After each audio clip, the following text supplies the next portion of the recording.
Junior Day was a rousing success in Tuscaloosa this weekend, and I'm not talking about Junior Soprano, although I would welcome a Junior Soprano Day in Tuscaloosa.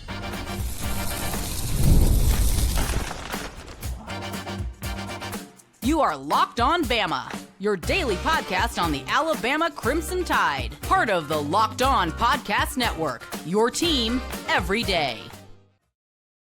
Hey, everybody, and welcome back into Locked On Bama, AHSA Radio Network's Luke Robinson. That's me. Alabama internet legend Jimmy Stein. That's him. This episode is brought to you by Mazda.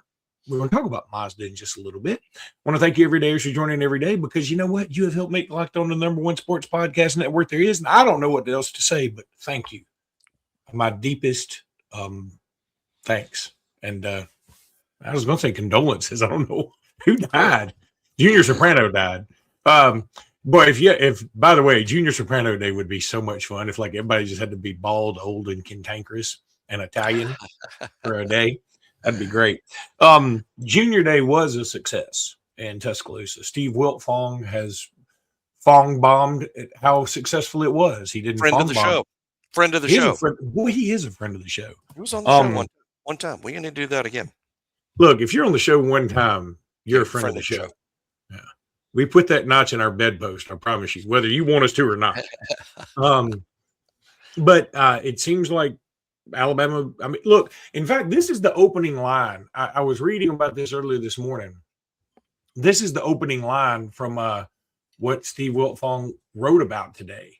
And I don't guess I'm really plagiarizing. It says, if Alabama finishes with rivals number one recruiting class in the 2027 cycle, we'll likely look back at this weekend's Junior Day and say this is where the Crimson Tide started really building that momentum. That is a huge start to this article. I mean, I know as a rule of thumb, recruiting guys, they need to be over the top to make the article effective. Because if they just say, you know, Alabama visited, say, John Meredith this weekend, and things went okay, people are going to take that and run with it anyway. They'll be like, just okay. Oh, my. Or people will be like, oh, they went okay. That's fantastic. So you have to be able to write like that and make it mean something. And what I think he said speaks volumes. And it's a testament to this staff because let's face it, this staff is catching some heat left and right from its own fan base more so than anybody else. And yet here they are representing the university and kicking butt doing it. When it comes to high school recruiting, they're just about as good as anybody, really. And boy, for a non-Alabama guy, I mean, Wiltfong's just a neutral, unbiased observer from a national perception. For him to already be throwing out number one class as it relates to Alabama in 2027, man, that's awesome. Alabama finished, I think, fifth in the on-three or rivals team rankings last year. Let's remember this. I saw just one comment, just from one person. Saw one comment that said, hey, Alabama's not going to sign many of these guys, because they don't spend the money. Well, Alabama just finished fifth. They just finished fifth. And if you ask who spends money, I think three schools are going to come up for sure, just to name three: Miami, Texas A&M, and Texas, right? Alabama finished ahead of all those schools. Alabama out-recruited all three when it came to high school recruiting last year. So, no, that's not it at all. Alabama spends what needs to be spent on players that Alabama values to that extent. And I do think it's possible Alabama could finish as high as number one.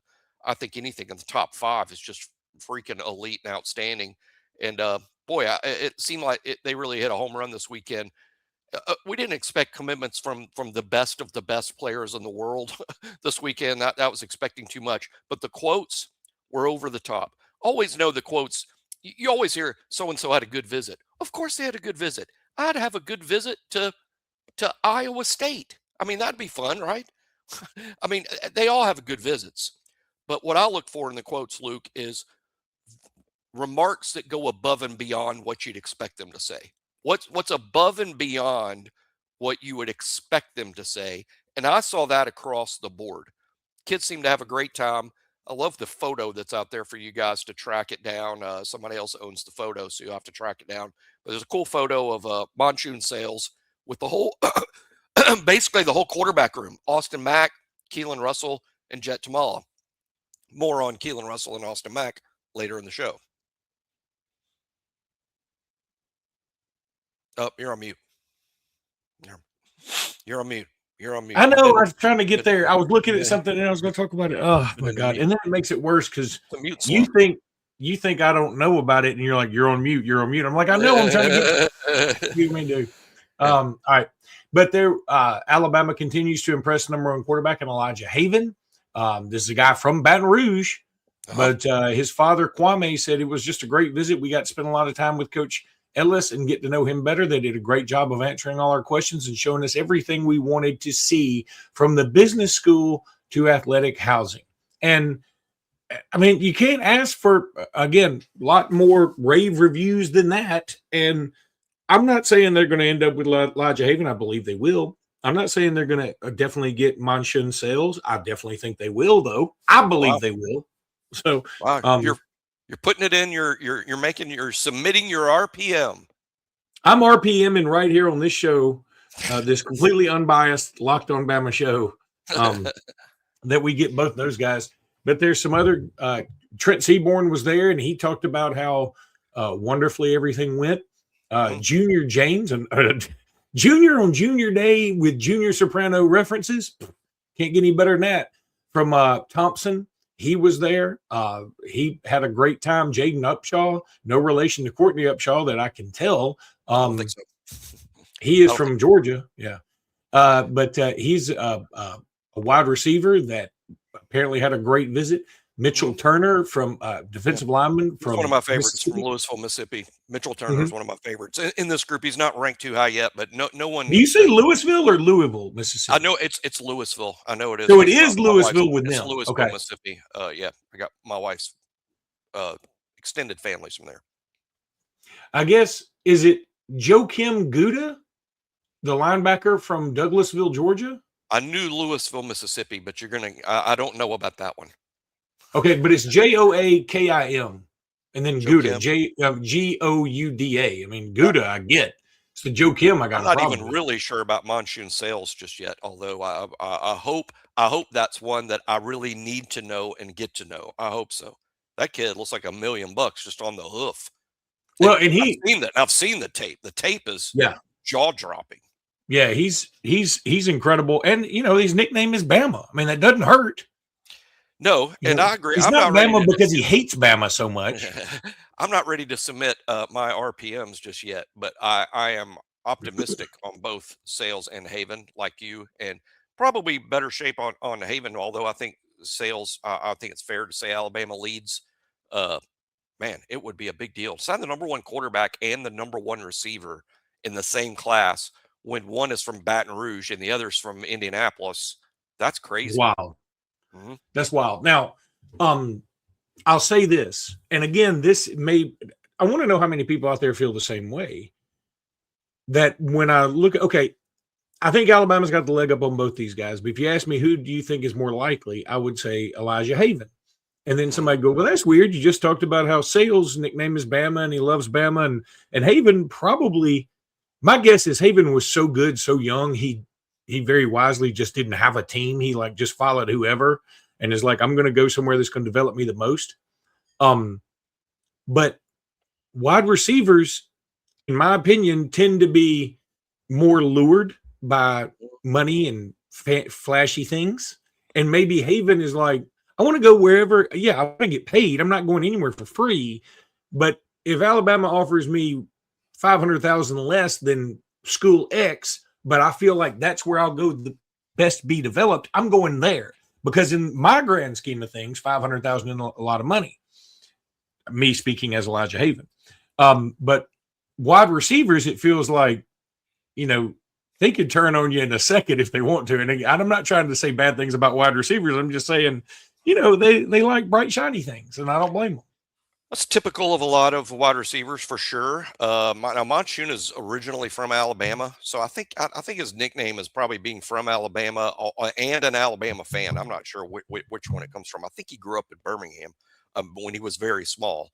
Man, he would be that would be a big time ad. Elijah Haven, I think, is looking for development. And boy, Alabama's lit. I think to some extent, Elijah Haven is the product of the line that started with Jalen Hurts. Jalen, Tua, Mac Jones, Bryce Young, Jalen Milroe, Ty Simpson, that sort of giving birth to Elijah Haven in terms of like Alabama opens the door and then you get up there and you meet the coaches and you look around. I was a little worried actually when Nick Sheridan left that would be a factor, but apparently it hasn't bumped Elijah Haven off of Alabama at all. I think a huge part of his day was getting to meet Brian Ellis and spending significant time with Brian Ellis, because that would be his coach if he chooses Alabama. I think Florida is definitely in it for Haven. You got to worry also to some extent about Georgia and Auburn. Especially Georgia. This is kind of off topic, but can you believe, Luke, if you think about this, Georgia is just a super elite program that signs whoever they basically want. And their last few quarterbacks, Gunnar Stockton, Carson Beck, Stetson Bennett, Jake Fromm, their quarterback list looks nothing like Alabama's. Nothing.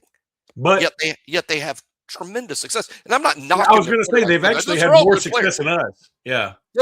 I'm not. Yeah, and I'm not knocking those quarterbacks as like, oh, they're not good. Of course, they're good players, but they're doing it without, for instance, Fernando Mendoza.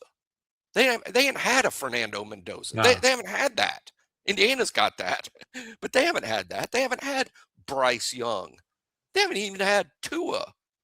And I'm complimenting Georgia here, by the way. It's kind of like you are. That's so interesting, because here's the rub. You and I both believe this with all of our hearts, that quarterback is the most important position in all of sports. No question. I think we believe that. Yeah. Now that said, I wonder if there is a correlation between Alabama's beginning to slide on things like defense and fundamentals and whatever, once Alabama started getting better and better quarterbacks. And Georgia, meanwhile, has gotten good enough quarterbacks to not hurt you. And their defense and their running game and their lines have remained elite.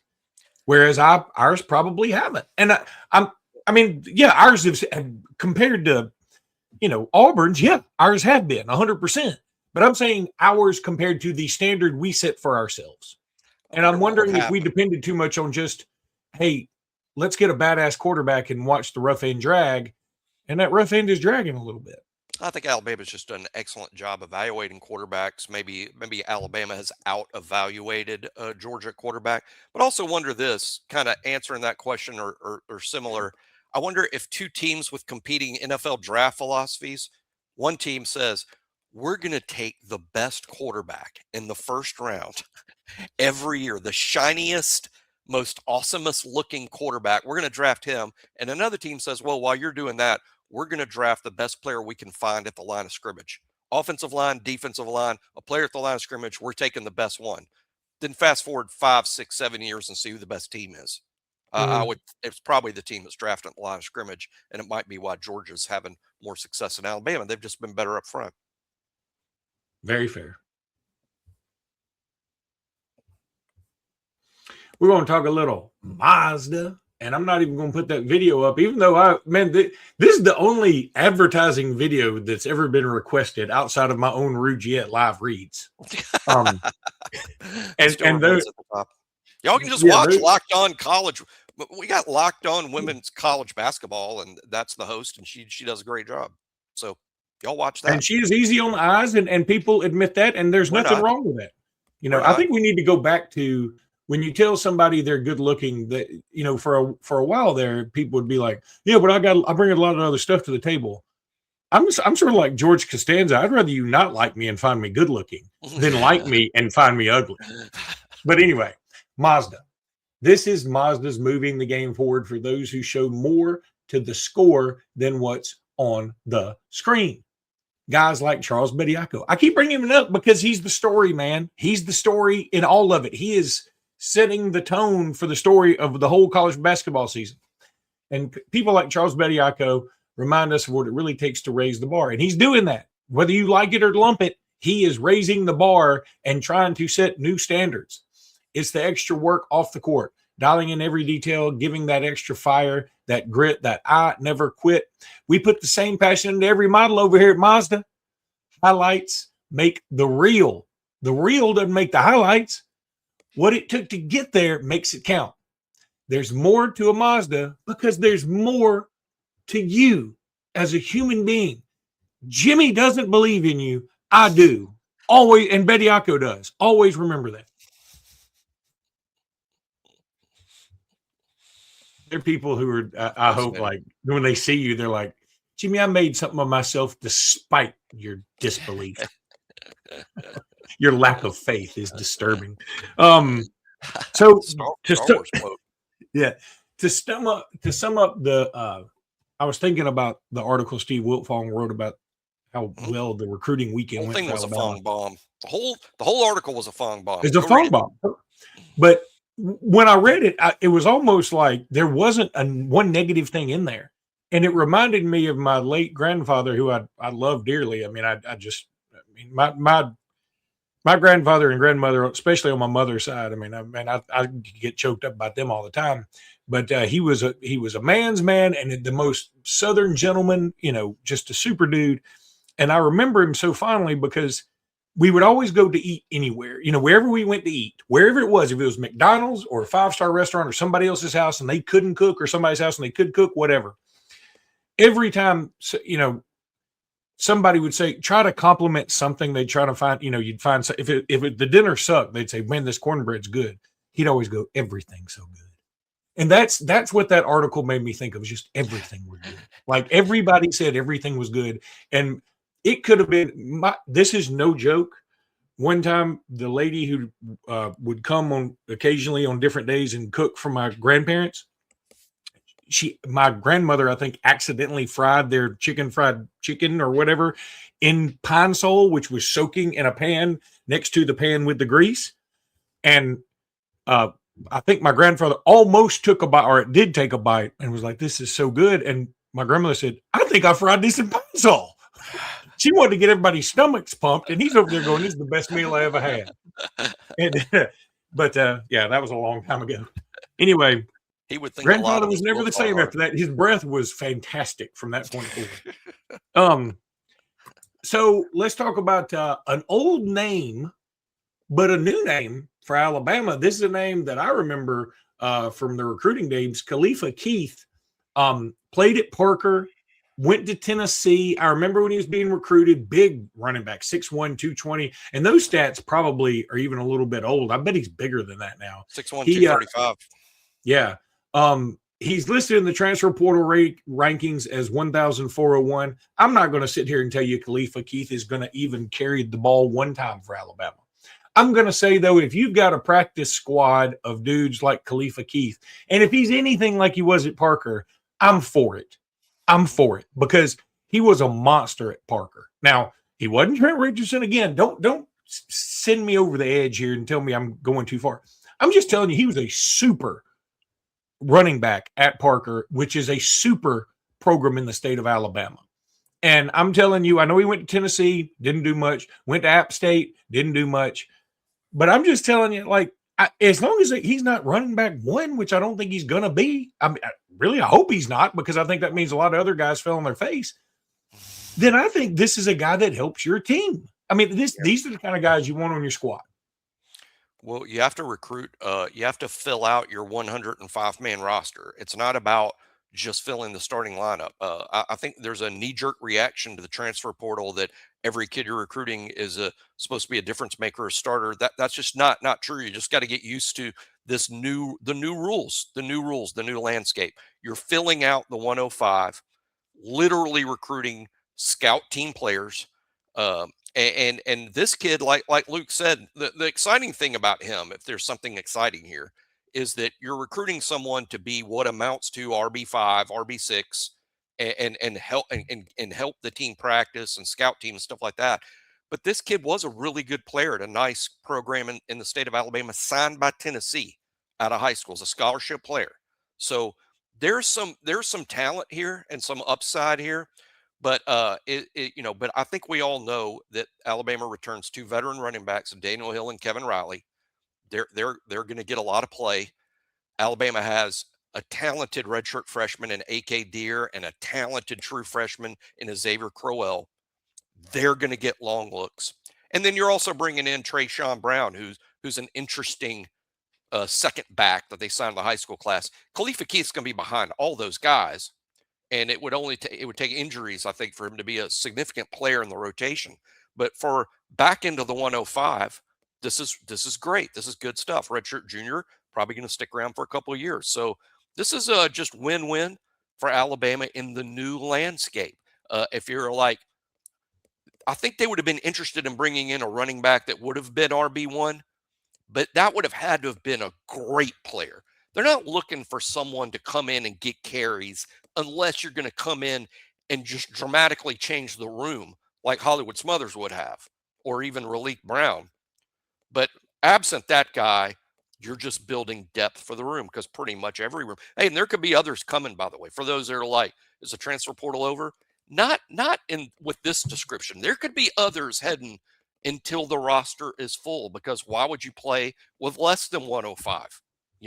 And you have 105 scholarships to give. Yeah, that's right. Now, talk about that. You said earlier you said something that just caught my attention. You have to fill out your 105. You don't really have to. No, you don't have to. You don't have to. But it's sort of silly not to. It'd be putting yourself at a disadvantage, because you're trying to practice. I mean, keep in mind that all throughout the Saban era, Alabama had like 135 guys that were on the team, helping them get through practice and scout team and all that stuff. Can't have that anymore. Now you can have a max of 105 with one exception. You have a max of 105. Kids who were walk-ons in a program prior to the imposition of the new rules are grandfathered in. There's actually a term they have. I think it's called DSA or DSA, designated student athletes. If you were designated, like, well, he's a walk-on before y'all change the rules, that kid can stay until he cycles out. That's the exception to the 105. But once all those kids cycle out, we're about 2 or 3 years away from that, from all that. Once they cycle out, there's a hard 105. That's all you can have out there under these current rules. But heck, as we all know, just stick around. The rules will change. Yeah. Well, yeah. Speaking of rules potentially changing, Alabama plays Florida today, or they have played Florida, depending on when you listen to this. We're going to talk about that for a second. And Jimmy Stein's roster ranking countdown rolls on. But I'm going to tell you about FanDuel because you want to hear about it. It's the last call for football on FanDuel. One final Sunday being a week from today. One last kickoff. The final chance to get in on the action before the NFL season officially comes to a close. This is Super Bowl 60. And FanDuel is making sure you're right in the middle of it with a special offer just in time for the biggest game of the year. Whether you're backing the favorite, riding with the underdog, or building one last same-game parlay, this is the game everyone's been waiting for. This is where predictions turn into plays, stats turn into storylines, and every snap feels bigger. It's the perfect way to cap off the season and make the Super Bowl even more exciting from kickoff to the final whistle. If you're a new customer, bet just $5 and get $200 in bonus bets if you win. Make it count, because after the Super Bowl, the season's over. Did you not know that?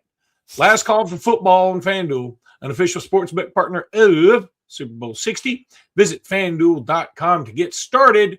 And, of course, as always, a Jimmy Stein guarantee. So Bama plays Florida today. Charles Bediako will be there. Todd Golden took some – I mean, they weren't really shots. I mean, he just said, yeah, I don't think he should be playing, and if he is, and then whatever. I mean, we'll beat him with or without him. And truth be told, I know I'm doing this post-mortem, so I mean, my guess is they probably do beat us today. I mean, it's in the O-Dome or whatever it is now, and okay. I mean, I'm not going to fret if we lose to Florida. Yeah, Auburn just went in there and beat them, so I feel like we can do it. I hope we do, but we're a 7.5-point underdog for a reason. And frankly, now there's another guy named Amari Bailey who has actually played in NBA games, who's trying to do what Charles Bediako did. And whether you hate what Bediako's doing or not, let me say this about that. Aren't you kind of glad it's happening now because we can get some resolution to this and fill in any gray area? I mean, I don't care if Bediako is ruled ineligible, it doesn't work. At least we know from here on out that'll never happen again. And as long as they say no Euro pros either, I'm on board. And this Amari Bailey kid, I'm sort of like, okay, that seems like a lot, but who am I to say anymore? I mean, if he's not playing and you make more money in college, I kind of get where he's coming from.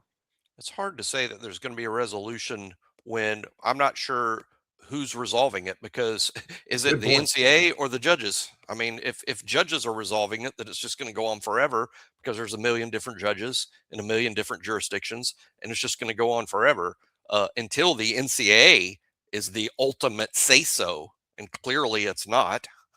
When the NCAA is the ultimate say-so, I guess there will be some resolution, but until then, we're just going to have judges deciding who can play and who can't, and I think that's outrageous, but at the same time, it's going to produce inconsistency, and that's why it's fine in my mind that Bediako is playing, because there's a lot of inconsistency out there in terms of who can play and who can't. And for every argument I see that Bediako shouldn't be playing, I see a good one that he should be. So, well, yeah, and exactly. You know, look, we got to get to your roster countdown. But Bruce Pearl went on Dan Dockich's show and was like, "Yeah, I'd probably leave Alabama out of the tournament." Well, no crap, Bruce. That's what you do. No crap. But by the way, I mean, before you get off telling everybody else how to be, let's also, he's like, well, nobody at Alabama's going to listen because I'm at Auburn. And then I had a barbecue one time. Yeah, but you also told everybody to lie about it. That's the part everybody just leaves out. It's a pretty big deal. It's a pretty big part of it. Here's what's disingenuous about that, because I want to go back and ask Bruce where his comments were. See, the NCAA said, "Hey, Bediako, we got a rule against this. You can't play." So Bediako went to a judge, and a judge said, "No, you can play." Okay, and now everybody's upset, and Bruce Pearl says Alabama should be out. You know who did that also? Diego Pavia. He went and said, the NCAA said, "We got a rule. Junior college counts. You can't play." So Pavia went to a judge, and a judge, just like in the Bediako case, said, no, he can play. Was Vanderbilt the bad guy? Was Pavia the bad guy? I thought Diego Pavia was the darling of college football for 2 years. So I want to ask Bruce Pearl, what are your public comments about Diego Pavia suing his way into being eligible? He'd probably say he's against it because Vanderbilt's owned Auburn lately. That's what he'd probably say. But secondly, I think, and I talked about this on Doug Amos's show on Wednesday, because Doug is, even though I think a self-reported Alabama fan, he at the same time was like, "I just hate this. I think he said, I find it disgusting." I said, "Oh, you find it disgusting?" I said, "Now look, I can see what you'd be bothered by it, but disgusting. You find this disgusting." I was like, well, okay, so you were disgusted by Diego Pavia. He goes, "No, that's," and I said, "Well, same kind of thing." And I said, "Now, on top of this, what if this new judge that gets appointed to this says, hey, he can, guys, this is screwed up. He should be able to play. Would you still be disgusted?" He goes, "No, probably not anymore." He said, "But there's a rule about this." I said, "Yeah, but the rule is kind of ambiguous and disgusting, to be honest with you." The NCAA, the Pavia case is even worse than the Bediako case in this way. The NCAA had a rule that they never deviate from. JUCO counts. That's the NCAA rule. JUCO counts. Pavia went to a judge and said, "No, I think JUCO doesn't count." The NCAA has said some pro basketball players can play our sport. Not all, some. That's much different than the Pavia thing where they said no one ever. And Pavia sued his way in and played. The NCAA opened the door in the Bediako case by allowing other pros to play. So actually, the Pavia ruling is far bigger deal than the Bediako in that sense. But again, I don't think Bruce Pearl or that AP voter that says I'm not voting for Alabama anymore, where were they during the Pavia case? Probably cheering on Diego Pavia because he was such a great story. I think a lot of this has to do with Alabama, frankly, and Nate Oates. People looking for a reason not to like Nate. Well, that Brandon Walker, who's with Barstool or whatever he's with, he's, by the way, he's mentally unstable, it seems at times, but that's okay. I mean, I am too, so I think it makes for a better show. But he's like, yeah, Nate Oates has become the biggest scumbag in sport. Really? the biggest, I mean, that's sort of like the discuss. People love to be so hyperbolic. Really, he's who you think? What did He's he like, say well, about covered up a Clark? murder. No, that's not what he did at all. Quit saying that. That's not what happened. It's not If you even want to within be the mad at bounds Brandon of Miller reality. or Darius Miles or something, but I mean, punish them verbally for what they did, not what you want them to have done. And anyway, but yes, it's crazy how people have taken this and run with it, but I think part of it too is that it's happening in the middle of the season, and it happened at a time when Alabama had some injuries. So instead of focusing on the Baylor situation, which also happened in the middle of the season, they're looking at this. Oh, Alabama's trying to circumvent the rules because they had people hurt and they realized their team wasn't good. I've seen that. I'm like, no, we were good. We were good before this happened. But yeah, we do have some people hurt. But the whole reason this started is because of the Baylor thing. Bama didn't start this. Yeah, the Baylor, as a matter of fact, in Bediako's case, Bediako's lawyer specifically cited the Baylor case and all his motions as to why Bediako should be playing. And the weird thing is, it doesn't feel like Baylor took any of the grief that Alabama's taking, and I wouldn't say they started it, but it was the Baylor case that got everything sliding downhill here. And I don't recall there being this sort of blowback, but it's Alabama. I think that's a real beacon here. Okay, because people will be watching this, some of them at least, after the game, let's give our predictions real quick, and this will be kind of cool to see if we're even close. I'm going to say Florida wins 92-87. How about that? I want to pick Alabama. Florida. If you're up there, Superman, help Alabama win today, because I think and Nate Oates also took a shot at Todd Golden. He's talking about his bigs living in the lane for 10 seconds, which, by the way, they do, but nobody calls 3 seconds anymore. So, like, that you're yelling into the wind. I'll also pick Florida to win. Florida's favored by 8.5. I would say 8.5 point favorites win far more than 50% of the time. So I'm going to take Florida at home as a favorite today. I'll just throw this in. If Alabama won the game, if Philon, Reitzel, and Holloway all have good days, Alabama will win. I mean, I just don't know that I can count on that. So I'll also say Florida. And if we're wrong, it won't be the first time this year. I think we both said Alabama would lose to St. John's. And not only did Alabama win, I think St. John's is 0-24. I mean, I don't think that you're close. They've lost quite a few times this year. Now, we're not going to get into the roster ranking. We're already too far, but I kind of like this because what it does, what y'all don't understand about the roster ranking is, like, we love doing the roster ranking, but if there's like pertinent news for right that moment, it's also good to do that. And roster ranking can be non-time sensitive. So I kind of like this. And it's a roster ranking that people will pay attention to because it's also going to mean you're going to listen tomorrow. You're going to listen tomorrow. These are two significant players. There's going to be some outrage of where they're ranked, but you got to understand what we're ranking. And again, I think it get a lot of attention. So it probably needs its own big segment. We'll do that on tomorrow's show. I like how you're saying outrage. There'll be outrage. There'll be outrage. There's been some hyperbolic thing. Everybody's disgusted or outraged, or there'll be outrage. Well, can't you be slightly annoyed? That's what I would like for you to say, Jimmy. Let's be real. There'll be some people with slight annoyance at your ranking. I'm going to be slightly annoyed today playing on the road in basketball, which happens in just 2 hours from when we record this, and I'm already preparing to be stressed out. I think that's very fair. Stressful playing on the road. It is. I don't enjoy it one iota. Okay, that's going to do it for today's pod. We'll be back tomorrow morning. Until then, roll tide, everybody. Roll tide.